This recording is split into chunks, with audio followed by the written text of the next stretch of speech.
ದೇಶದ 5 ರಾಜ್ಯಗಳ ವಿಧಾನಸಭಾ ಚುನಾವಣೆಯಲ್ಲಿ ಬಿಜೆಪಿ ಭರ್ಜರಿ ಗೆಲುವು ಸಾಧಿಸ್ತಾ ಇದ್ದಂತೆ ಬೆಳಗಾವಿ ನಗರದ ಕೇಸರಿ ಮಯವಾಗಿದೆ. ಇನ್ನು ನಗರದ ಹೃದಯ ಭಾಗವಾದ ಚೆನ್ನಮ್ಮ ವೃತ್ತದಲ್ಲಿ ಜಮಾಯಿಸಿದ ಬಿಜೆಪಿ ಮುಖಂಡರು ಮತ್ತು ಕಾರ್ಯಕರ್ತರು ಗಣಪತಿ ದೇವಸ್ಥಾನಕ್ಕೆ ಭೇಟಿ ನೀಡಿ ವಿಶೇಷ ಪೂಜೆಯನ್ನ ಸಲ್ಲಿಸಿದರು.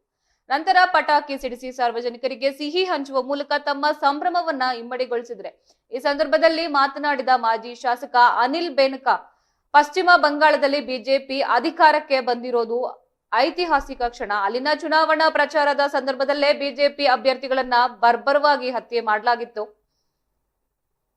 ಇನ್ನು ಪ್ರಜಾಪ್ರಭುತ್ವದ ಮೌಲ್ಯಗಳನ್ನ ಕಗ್ಗೊಲೆ ಮಾಡಿದ ದುಷ್ಟ ಶಕ್ತಿಗಳಿಗೆ ಅಲ್ಲಿನ ಜನತೆ ಇಂದು ಮತದಾನದ ಮೂಲಕ ತಕ್ಕ ಉತ್ತರವನ್ನ ನೀಡಿದ್ದಾರೆ.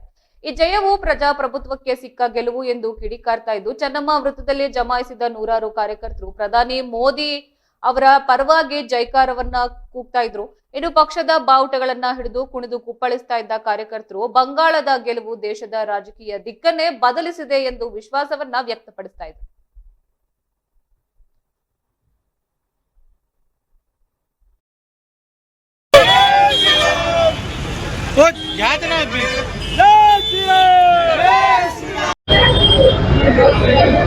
ಸನ್ಮಾನೀಯ ಮಾಜಿ ಪ್ರಧಾನಿ ಅಟಲ್ ಬಿಹಾರಿ ವಾಜಪೇಯಿ ಅವರದು ಒಂದು ಕನಸಿತ್ತು.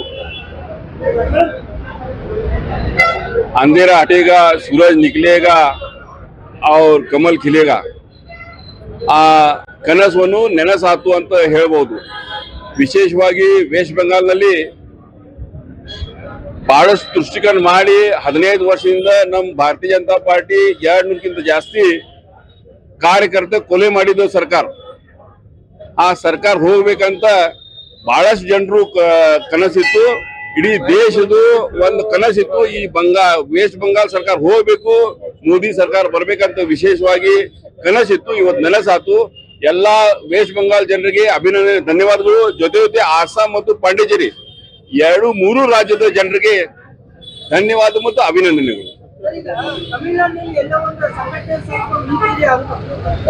ತಮಿಳುನಾಡಿನಲ್ಲಿ ನಾವು ಇತಿಹಾಸ ನೋಡ್ಕೊಂಡು ಬಂದ್ರ ಯಾವ ಫಿಲ್ಮ್ ಹೀರೋ ಇರ್ತಾನೋ, ಫಿಲ್ಮ್ನ್ಯಾಗ ಇರ್ತಾನೋ ಅವಂಗ ಬೆಂಬಲ ಕೊಡೋದು ಒಂದು ವಿಶೇಷವಾದ ಸಂಗತಿ ಇವತ್ತಂಗ ನೋಡ್ಕೊಂಡ್ ಬಂದೇವಿ. ಹಿಂಗಾಗಿ ಇವತ್ತು ಅವರು ಹೀರೋ ಯಾರದಾರ, ನಮ್ಮ ವಿಜಯನ್, ಅವ್ರಿಗೆ ಬೆಂಬಲ ಕೊಟ್ಟು ಅವ್ರ ಸರ್ಕಾರ ಬರೋದು ವಿಶೇಷವಾಗಿ ಸಾಧ್ಯತೆ ಕಾಣಿಸ್ತದ. ಹಿಂಗಾಗಿ ತಮಿಳುನಾಡಿನಲ್ಲಿ ಬಹಳಷ್ಟು ವರ್ಷದಿಂದ ನೋಡ್ಕೊಂಡ್ ಬಂದೇವಿ. ಒಂದ್ ಯಾವ ಫಿಲ್ಮ್ ಸ್ಟಾರ್ ಇರ್ತಾನೋ ಅವ್ನ್ ಬೆಂಬಲ ಕೊಡೋದು ಒಂದು ವಿಶೇಷವಾದ ಜನರ ಬೆಂಬಲ. ಹಿಂಗಾಗಿ ಅಲ್ಲೇ ಸಮಸ್ಯೆ ಆಗಿದೆ. ಆದ್ರ ಇಡೀ ದೇಶದಲ್ಲಿ ಇವತ್ತು ಏನು ಪರಿಸ್ಥಿತಿ ಇತ್ತಂದ್ರ ವೆಸ್ಟ್ ಬೆಂಗಾಲ್ದ ರಿಸಲ್ಟ್ ಏನಾಗ್ತದೆ ನೋಡ್ಕೊಂಡ್ ಬಂದ್ರು. ಆ ಇವತ್ತು ರಿಸಲ್ಟ್ ಅನ್ನು ಭಾರತೀಯ ಜನತಾ ಪಾರ್ಟಿ ಪರವಾಗಿ ಆಗಿದೆ. ಎಲ್ಲರಿಗೂ ಅಭಿನಂದನೆ.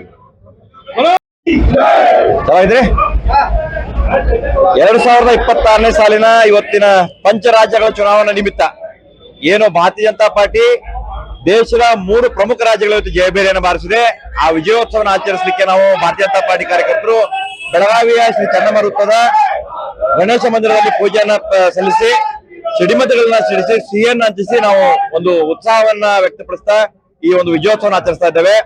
ಮುಂದಿನ ದಿನಗಳಲ್ಲಿ ಯಾವುದು ಕಾಂಗ್ರೆಸ್ ಮುಕ್ತ ಭಾರತವನ್ನ ಮಾಡಬೇಕು, ಭಾರತವನ್ನ ಕೇಸರಿಮಯ ಮಾಡಬೇಕು, ಒಂದು ಹಿಂದೂ ರಾಷ್ಟ್ರವನ್ನ ಮಾಡಬೇಕು ಅನ್ನುವಂತ ಒಂದು ದಿಟ್ಟ ನಿಲುವಿನಲ್ಲಿ ಭಾರತೀಯ ಜನತಾ ಪಾರ್ಟಿ ನಡೀತಿದೆ. ಮುಂದಿನ ಲೋಕಸಭೆ ದಿಕ್ಸೂಚಿಯಾಗಿ ಇವತ್ತು ಬಂದಿರುವಂತ ಒಂದು ಚುನಾವಣೆ ಫಲಿತಾಂಶವನ್ನ ನಾವೆಲ್ಲ ವಿಜೃಂಭಿಸ್ತಾ ಇದ್ದೇವೆ ಅಂತ ಹೇಳಲಿಕ್ಕೆ ಖುಷಿ ಪಡ್ತೇವೆ. ಮುಂದಿನ ದಿನಗಳಲ್ಲಿ ಮೋದಿ ಅವರ ನೇತೃತ್ವ ಹಾಗೂ ನಮ್ಮ ಅಮಿತ್ ಶಾ ಅವರ ನೇತೃತ್ವದಲ್ಲಿ, ನಮ್ಮ ರಾಷ್ಟ್ರೀಯ ಅಧ್ಯಕ್ಷರಾದ ನಿತಿನ್ ನಡ್ಡಾ ಅವರ ನೇತೃತ್ವದಲ್ಲಿ ಭಾರತೀಯ ಜನತಾ ಪಾರ್ಟಿ ಇನ್ನೂ ಹೆಚ್ಚಿನ ಜಾಗಗಳನ್ನ ಗೆಲ್ಲಿದೆ. ಬರುವ ಚುನಾವಣೆಯಲ್ಲಿ ಕರ್ನಾಟಕದಲ್ಲೂ ಕೂಡ ಕಮಲ ಅರಳಲಿದೆ ಅನ್ನೋ ಒಂದು ಮಾತನ್ನ ನಾನು ಹೇಳಕ್ಕೆ ಇಷ್ಟಪಡ್ತೇನೆ. ಧನ್ಯವಾದ.